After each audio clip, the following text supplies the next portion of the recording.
Borchot habaot, borchot hanimtzot. Thank you so much for joining us. We are in the process of continuing our three-part series on Purim. This particular series, we already started with a bunch of other classes prior to this, and we'll continue also after this through Purim, so that you have a overall intense and detailed view of this tremendous Chag. And we'll talk about the Purim campaign later on, but I want to thank you so much for tuning in, and I hope you had a tremendous week.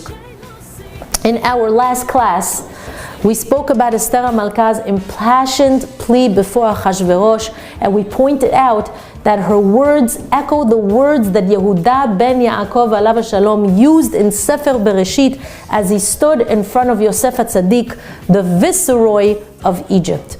If you remember, we spoke about how Benjamin was accused of stealing the royal goblet, and all the brothers were arrested, and they were brought back to stand trial before Yosef, who they did not know was their long-lost brother. And Yosef decides to keep Benjamin as his personal slave, and that's when Yehuda steps forward on behalf of Benjamin. Let's go over the words in Sefer Bereshit and move on from there. Yehuda tells Yosef, I pledge myself as an orev, as a guarantor for this child, for Benjamin's life. My father didn't really want to send him down to Egypt, because my father's soul is bound with the soul of Benjamin. They're extremely close. Therefore, Yeshevna avdecha tachat hana'ar. Let me be the slave instead of this young boy. Vehana'ar ya'al im echav. And then let the young lad go back with his brothers, back to his father. Ki ech ele el avi vehana'ar einenu iti. For how can I go back to my father and the young lad is not going to be with me? After all, I took responsibility for this young boy. Pen er'e bara asher yimtza et avi. Lest I see the evil that will befall my father. These words, Pen er'e bara, are an exact echo of the words Esther uttered when she approached Achashverosh, when she says, Ech er'e bara asher yimtza et ami. Almost identical words, we spoke about that. So it's very clear that Esther seems to be quoting the poetic words from Sefer Bereshit. And the question that we left off with in class number 1 is why?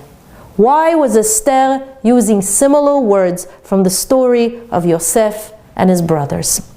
This is where the mystery deepens, because remember that this is Esther's second request of the king, and we've seen that the second request seems to contain words that kind of bring us back to the words, to Bereshit, to the story of Yosef and his brothers. Not only that, but interestingly, if we look even further to Esther's first request of the king, those words also bring us back to the story of Yosef and his brothers.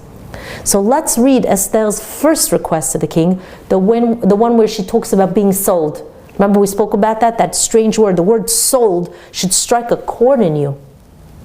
Think about Yosef and his brothers. Does being sold remind you of anything? Wasn't Yosef sold? What was he sold as? As what? A slave. A slave. Esther echoes that answer years later. She tells Achashverosh, Ve'ilu la'avadim ve'lishfachot nimkarnu. If we've only been sold as slaves. That's exactly what happened to Yosef, wasn't it? Yosef was sold as a slave by his brothers. And if you actually go back to the story of Yosef being sold as a slave, you're going to see something fascinating. Remember this word over here, this word that we thought was so strange, the one about being sold, where we wondered why Esther insisted on talking about the Jews having been sold, and that they've been sold to be killed, and that they've been sold to be slaves. Remember that? And we wondered why she used that word, nimkarnu. Well, if you look at that word very closely, if you look at that word very closely, it's spelled Nun, Mem, Chaf, Resh, Nun, Vav. Nimkarnu. Now, remember one very important thing. Hebrew is a language of consonants. There are no vowels. The vowels are implied by the nekudot. So if you look at any text written in the actual Torah or in the Navi, you'll see that there are no vowels. It's just consonants. There are no nekudot in the actual Sefer Torah. The vowels are implied. So if you would remove the vowels, the nekudot, from the word nimkarnu, what other word can we make from nimkarnu while still keeping all the letters in place? Where else do we have a nun, a mem, a chaf, a resh, a nun, and a vav? Nobody here knows. Okay, no problem. It turns out that in the entire Tanakh, and when I say the entire Tanakh, you know what I mean, Tanakh, Torah, Nevi'im, and Ketuvim, besides these two occurrences in Megillat Esther, where Esther uses the word nimkarnu, we were sold, there's only one other time that these 6 letters appear exactly in this order. Where do these letters appear? You know where? In the story of the selling of Yosef. The letters appear, but with different vowels, meaning with different nekudot, but the letters are the same. What's the word? What's that word? How does it appear in Sefer Bereshit? We're going to get to that soon. Now remember, when we were talking about Esther's second request, how Esther's words echoed the words of Yehuda, remember? Well, in her first request to the king, her words are also echoing something Yehuda said. Look at what Yehuda said. It says, Vayomer Yehuda el Echav. Yehuda tells his brothers when they threw Yosef in the pit and they wanted to kill him, he says, Ma betza ki narog et achenu. What do we gain if we kill our brother Yosef? What do we gain by killing our brother and then covering up his blood? And then he gives the brothers a suggestion. He says, Lechu venim kerenu. Let's just sell him. There's that word again. There's that word. Yehuda says, venim kerenu. Let's sell him to the Ishmaelim. V'yadenu al tehivo, so that our hands won't be upon him, because after all, he is our brother. So let's just sell him as a slave. Venim kerenu. Esther's words, several hundred years later, echo Yehuda's words, and it's the only time in Tanakh that this construction of the Nun, Mem, Chaf, Resh, Nun, Vav appears. It appears in Megillat Esther, and it appears in Sefer Bereshit when Yehuda decided to sell Yosef, and that is fascinating. So why is Esther using Yehuda's words years later? It can't possibly be a coincidence. Both times that she appears before Achashverosh with her requests, she echoes the words that Yehuda uses in the story of Yosef. The question is, why? Once we understand why, all our questions are going to be answered, including why Esther decided to talk to Achashverosh about the selling of the Jewish people. So in order to make sense of this puzzle, we're going to go back to the very beginning of Megillat Esther and ask a seemingly deceptive question. The question is the following: who was it that was threatened with destruction in the days of Purim? Now, you might think, well, obviously the answer is the Jewish people, right? But the Jews were threatened with destructions. They're the ones that Haman was trying to annihilate. But if you think about it, who were the Jews? What do we call them in Hebrew? The Megillah actually refers to the Jewish people as Yehudim. Yeah. We all know that the word Yehudim means Jews. And it's true that it means Jews. Question is, what did it mean to be a Yehudi in the times of the Megillah? Interestingly, if you go through the entire Torah, from Sefer Bereshit through Sefer Devarim, you'll notice that the word Yehudi is never written. Doesn't exist. The first time the word actually appears is in Megillat Esther, and then later on in Sefer Melachim Bet. Fascinatingly, this is the very first time we ever start hearing about these people called Yehudim. The question is, why now? Why in the story of Esther if it means Jews? Why not before? Obviously, we know that from Sefer Bereshit up until Megillat Esther, our entire history is referring to the Jewish people. So why is it that the word Yehudim never appears before Megillat Esther? The answer is that the word Yehudi didn't mean Jew. At least not in the sense that we use that word today. Today, a Yehudi is a Jew, but in those days it was something else. It could be that the word Yehudi had more of a national meaning than a religious one. So why is it that it's used here in the story of Esther? What was happening historically here at the end of Sefer Melachim, at the beginning of Megillat Esther? What was happening historically? Around that time, there were actually two kingdoms in Bnei Israel.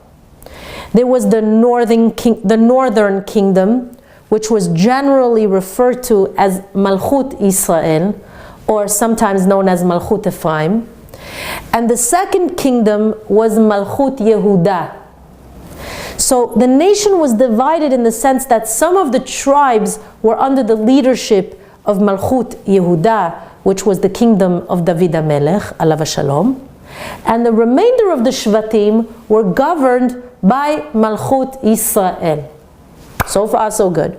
Now, towards the end of Sefer Melachim Bet, the northern kingdom was actually exiled by the Assyrian Empire. There were 10 tribes that went into the Galut. They were taken into captivity and they were dispersed. And that left only the southern kingdom, which is Malchut Yehuda. Okay.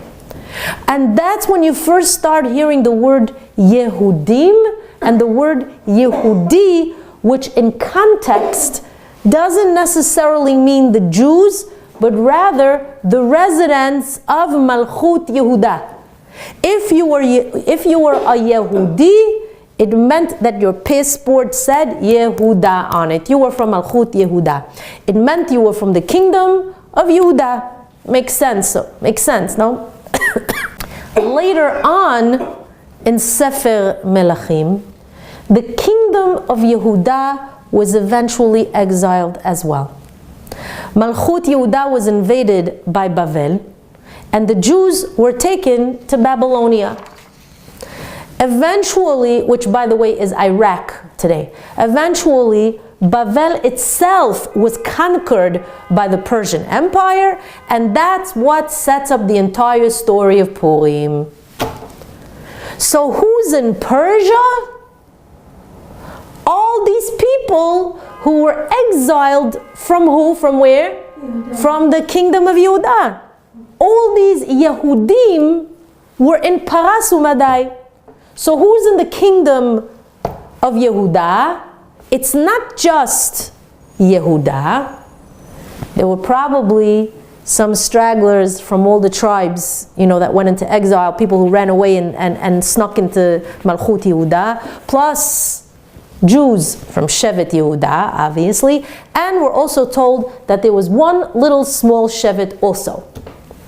Who was that small Shevet that ended up living in Malchut Yehuda? It was Shevet Benyamin.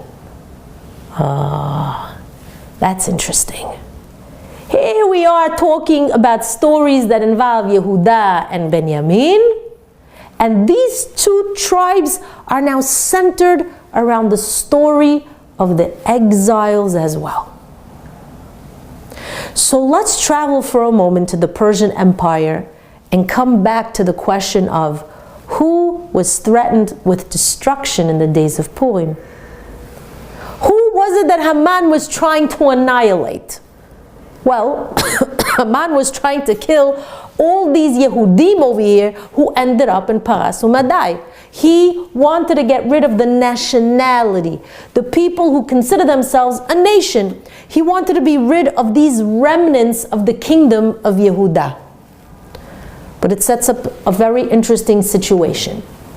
Because even though Haman, he doesn't care about the personal tribal affiliations of any individual person within this kingdom of Yehuda. He doesn't care. The Yehudim themselves know their tribal affiliations, no? And that sets up something very interesting in the Megillah itself. Let's take a look how Mordechai is introduced here. What does it say?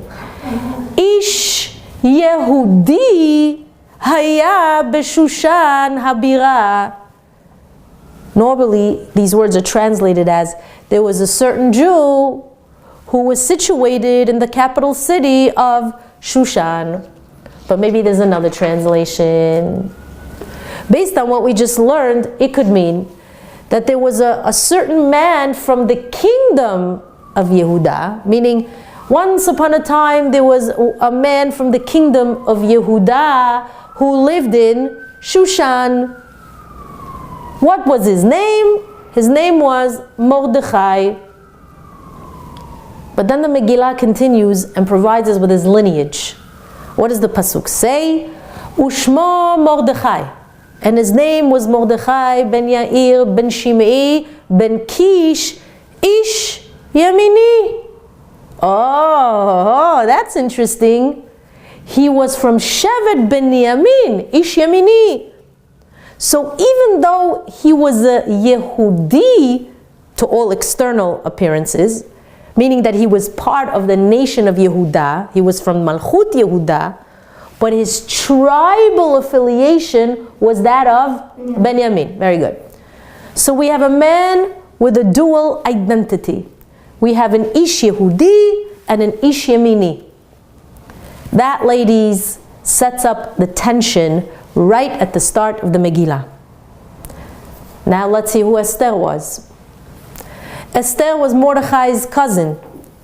They both had a national affiliation within the kingdom of Yehuda, and we know that from the pasuk that says, Asher hagla miYerushalayim im hagola asher hageleta im Yachaniah melech Yehuda. They were all part of those who were exiled together with the king of Yehuda. So they were from Malchut Yehuda. That's where they were stationed originally, even though their tribal affiliation was that of Benjamin. And now listen to what Mordechai tells Esther. He says, as long as the interest of Benjamin on the one hand is taken care of, and the kingdom of Yehuda on the other hand, as long as both interests are united, everything is wonderful. But what if those interests don't unite? And that's what starts happening over here. Mordechai hears about this terrible decree that's going to affect all the people from Malchut Yehuda. And then we've got a queen in the palace who's actually from Shevet Benyamin. So Mordechai tells her, don't just look at yourself as this little girl from Shevet Benyamin who could save herself, and of course the remnants of her tribe, and only her tribe. Al tedami benafshech leimalet bet hamelech mikol haYehudim. Don't think that you're going to survive and then huddle together with your close friends and family members from Shevet Benyamin and be protected in the palace. No. If you keep silent at this very moment and you let the other side of the family disappear, meaning the Jews from who? From Malchut Yehuda, the children that came from Leah, right? How could you live with that? And then he tells them, don't forget, Esther, that bad things happened between the children of Leah and the children of Rachel. There's a history over here. So if you keep silent and allow these Jews from Malchut Yehuda to be eradicated, and you focus on your own self-interest, meaning Shevet Benyamin comes from Rachel, you know what's going to happen? רווח והצלה יעמוד ליהודים ממקום אחר. Hashem is still going to make sure that Malchut Yehuda is saved. ואת ובית אביך תאבדו. But you and your father's house will eventually be destroyed. So this is the moment, Esther, where you need to shine. You can't afford to remain silent as the other side of the family is threatened and chas v'shalom, annihilated. And with these words, Esther prepares herself to approach the king, and she remembers. She remembers the past. She remembers what happened between the children of Leah and the children of Rachel. What happened? A lot happened. The selling of Yosef happened. Yosef was Rachel's son. And in the selling of Yosef, what happened? There were two sides of the family, weren't there? There was Leah's side of the family, which were the brothers that were born to Leah. And there was Rachel's side of the family, which was Yosef. When Yehuda engineered the selling of Yosef, listen to what he said. He says, Lechu v'nimkerenu la'Ishmaelim. Let's just sell him to the Ishmaelim instead of killing him.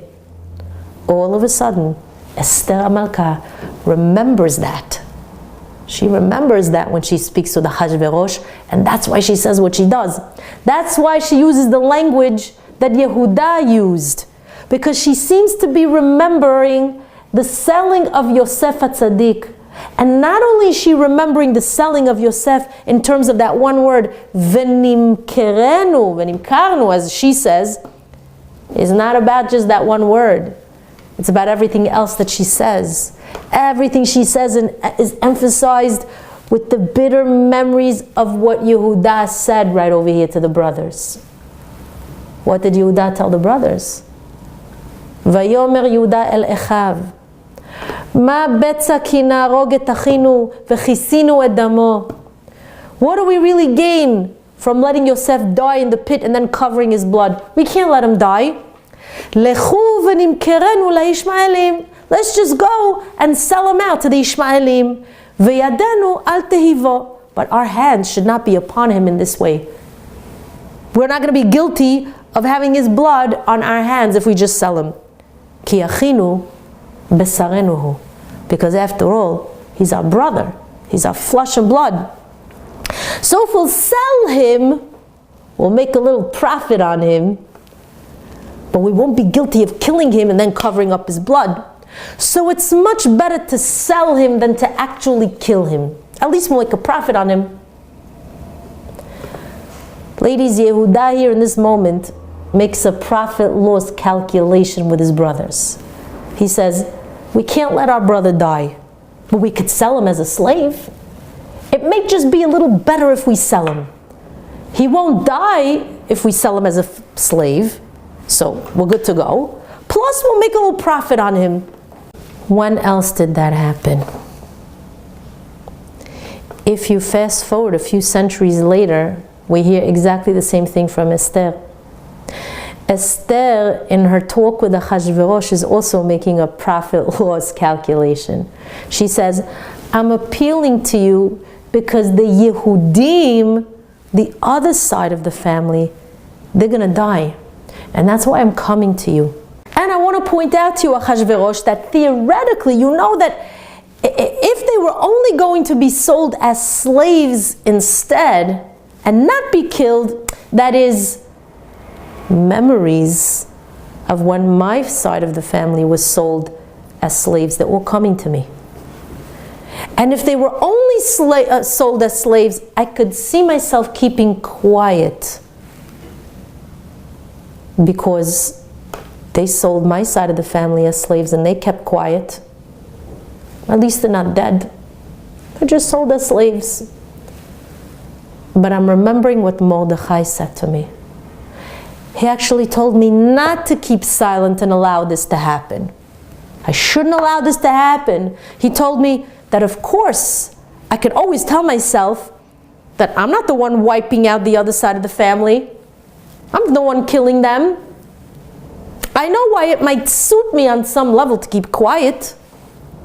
After all, look what they did to my side of the family. But he asked me not to give in to that. Not only that, but if the king, if you, Achashverosh, are going to make a profit off of them, I couldn't get involved in taking away the money which you would make from their slave labor. But they're not going to be sold as slaves. They're going to be killed. And because they're going to be killed, I'm appealing to you, my king, Achashverosh. Now, what we see from this appeal is that this complex logic on Esther's part, it actually fails. It fails.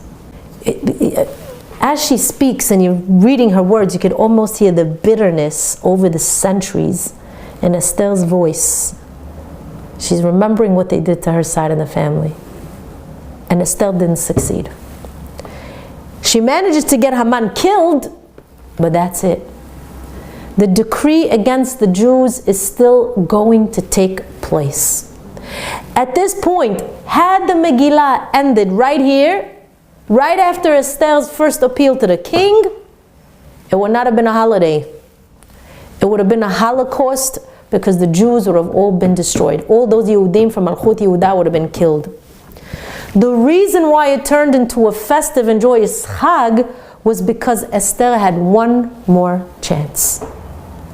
Let's see where that second chance actually worked. Tune in next week for part 3. I know I'm leaving you in suspense, but that's good. I like that. That means you're going to tune in. Part 3 of this fascinating Purim series, and we're going to discover the answers together. I just want to now take the time once more to talk about this exciting Purim campaign that is going to take place actually in Eretz Yisrael.